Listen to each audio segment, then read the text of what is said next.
Saat ini, tata kelola pemerintahan semakin diperlukan.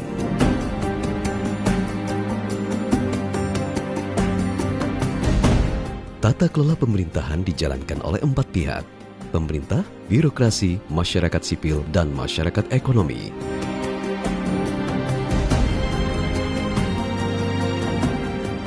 Bagaimana suatu pemerintahan mengelola dirinya? Apakah suatu pemerintahan itu baik atau buruk? Bagaimana mengukurnya? Sekarang ada alat ukurnya. Namanya Indonesia Governance Index, IGI. IGI itu suatu indeks, ya. Indeks itu untuk mengukur, ya, secara perbandingan antara satu wilayah dengan wilayah lain. Erna Witular adalah salah satu penggagas IGI. Ia aktivis masyarakat sipil, mantan menteri, dan duta besar khusus PBB. Pemerintah daerah yang progresif, yang memang mau memperbaiki dirinya, itu akan memperoleh manfaat dengan indeks tata kelola ini. Pada tahun 2000, Erna turut mendirikan lembaga yang unik. Namanya Kemitraan Bagi Pembaruan Tata Pemerintahan.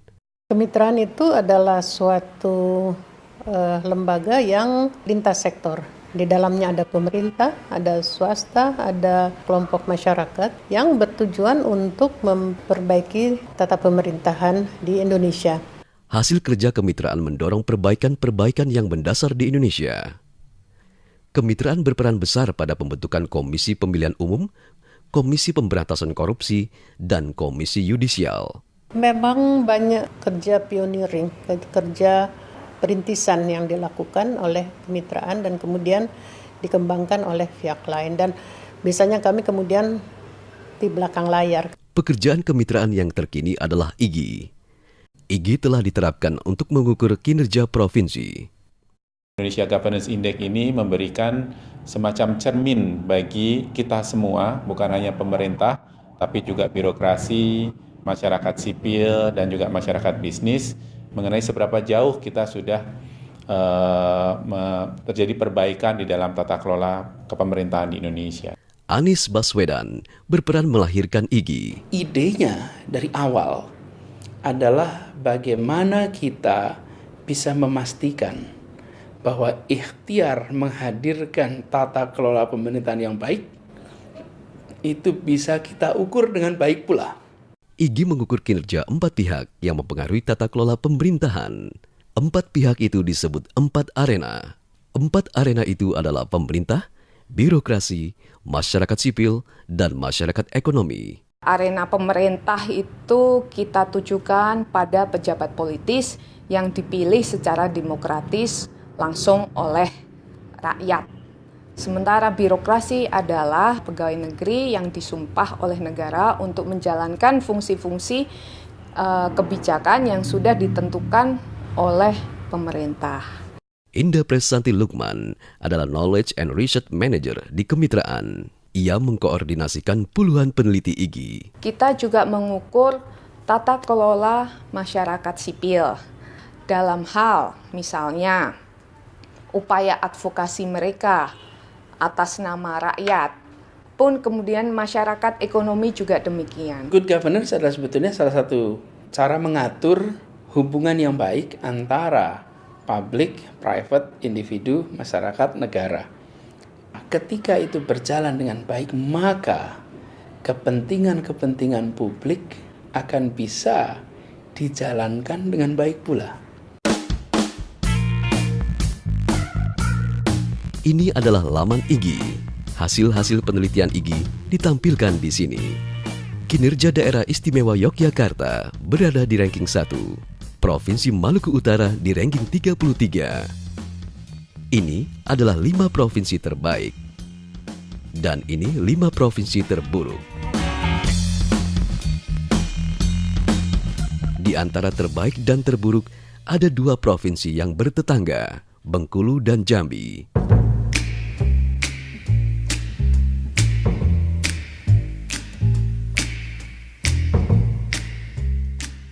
Kenapa kemudian Jambi ini menjadi baik? Menjadi baiknya karena ada power politik di sini, goodwill gitu ya. Bagus Giri Purwo adalah peneliti IGI untuk Jambi.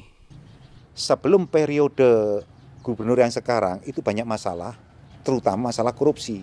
Nah, gubernur yang sekarang itu ada perubahan reformasi birokrasi yang tidak terlalu diekspos, tidak terlalu digembor-gemborkan, tapi penetrasi dari dalam birokrasi sendiri. Itu seluruh SKPD yang ada di pemerintahan itu melaksanakan kegiatan di TPRI 1 minggu 1 kali. Dan nanti live, masyarakat nanya dengan mereka. Tujuannya adalah supaya masyarakat tahu apa program kita. Di samping juga kita mendapat masukan dari masyarakat. Kegiatan melibatkan masyarakat dalam pengambilan keputusan memenuhi prinsip partisipasi.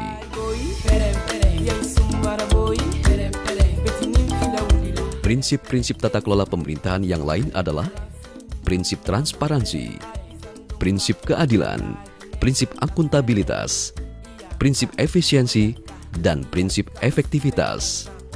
Kita sekarang tuh harus terbuka, kemudian program kita umumkan, dan kita harus mengikuti pola-pola modern.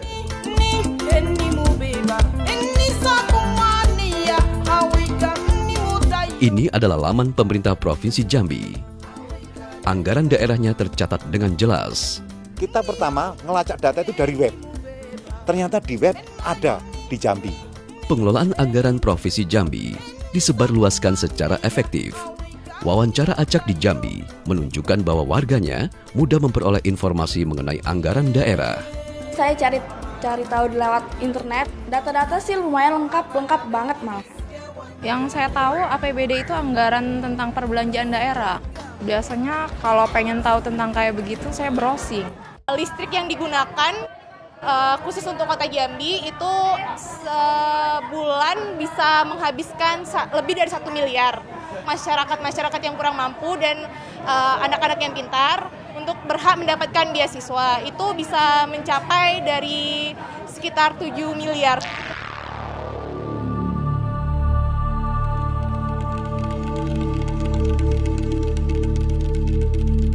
Provinsi yang bertetangga dengan Jambi adalah Bengkulu. Bengkulu berada di ranking 31 dari 33 provinsi.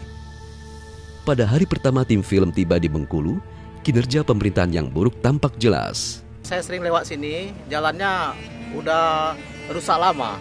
Terus ada sampah-sampah, apalagi kalau musim hujan jalannya becek, bau. Kadang ada juga yang jatuh dari motor masuk dalam air yang kotor itu. Setiap lewat ya gini-gini, sampahnya berserakan di sini, jalannya jelek.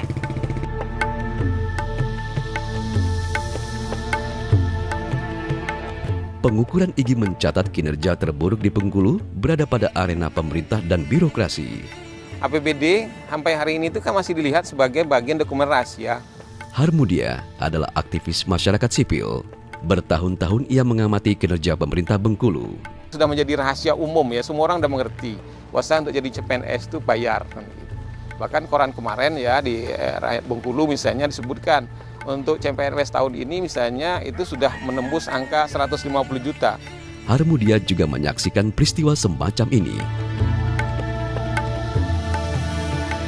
Ini adalah Gubernur Bengkulu dan wakilnya. Gubernur Bengkulu terbukti korupsi lalu dikirim ke lapas. Kemudian wakil gubernurnya menjadi gubernur. Posisi wakil gubernur yang kosong diisi oleh adik kandung gubernur yang dipenjara. Ini menggambarkan apakah provinsi kita ini kerajaan atau apa ya, sehingga kemudian ada kekuasaan yang diturunkan kan begitu. Kalau bagi masyarakat ekonomi, kecenderungan yang ada pada saat ini, mereka itu kesulitan dalam hal perizinan. Mereka juga takut berinvestasi karena di Bengkulu sudah terkenal ya korupsi, KKN-nya itu sudah meningkat. Belum apa-apa mereka sudah ditagih uang muka dulu, berani bayar berapa untuk berinvestasi di sini. Masyarakat Bengkulu bertahan dengan kekuatannya sendiri. Ini adalah masyarakat bawah yang menyusuri sungai. Mereka mengambil pecahan batu bara untuk kemudian dijual.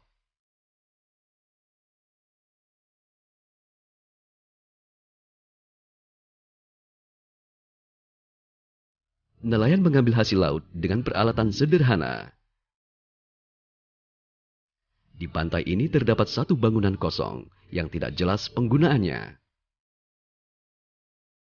Nelayan di sekitarnya sangat kecewa. Untuk nyamuk, sarang-sarangan tuh.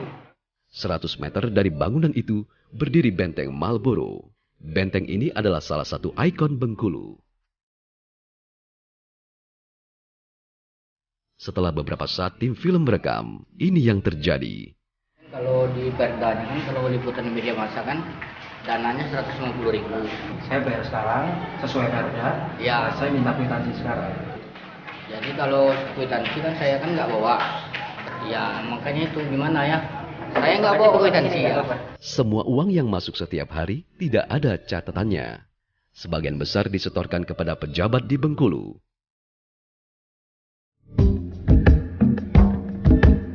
Bagaimana memperbaiki kinerja pemerintahan yang buruk? Yang kita lakukan adalah membangun ukuran-ukuran yang langsung bisa menunjukkan bahwa pihak yang diukur itu tahu apa yang harus diperbaiki. Nah, itu yang kita sebut actionable indicators. IGI menggunakan indikator yang unik, namanya actionable indicators. Actionable indicators menunjukkan tindakan yang harus dilakukan untuk memperbaiki kinerja pemerintahan.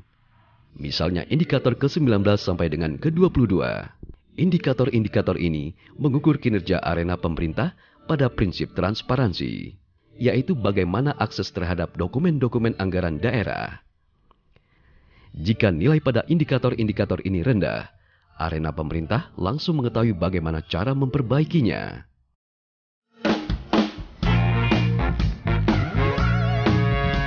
Ibu Kota Republik Indonesia, DKI Jakarta, mendapat ranking 3 dalam IGI. Wakil Gubernur Basuki Cahayapurnama, Ahok, bersemangat dengan IGI. Penelitian itu harus dilakukan supaya semua orang di Indonesia tahu tiap-tiap provinsi itu seperti apa, kinerja kepala daerahnya seperti apa.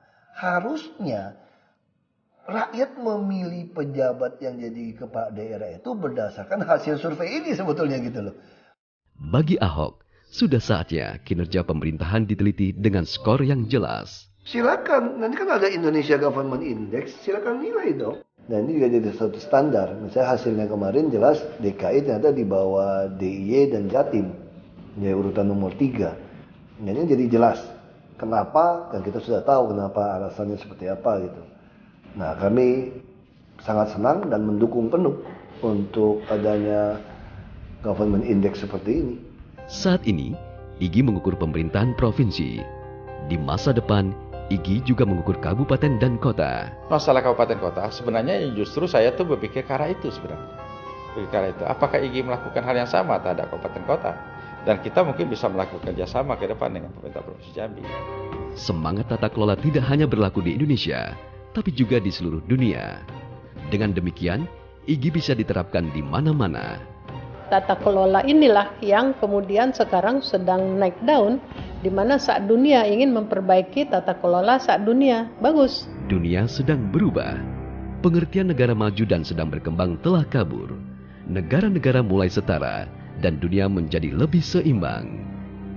Transfer itu bukan hanya dalam bentuk dana, tapi juga dalam bentuk pengetahuan, dalam bentuk teknologi, dalam bentuk kebijakan yang bisa dua arah. Bisa kita yang mengekspor keluar gitu. Dulu tuh hanya negara maju yang mau memperbaiki tata kelola kita. Kita sekarang enggak.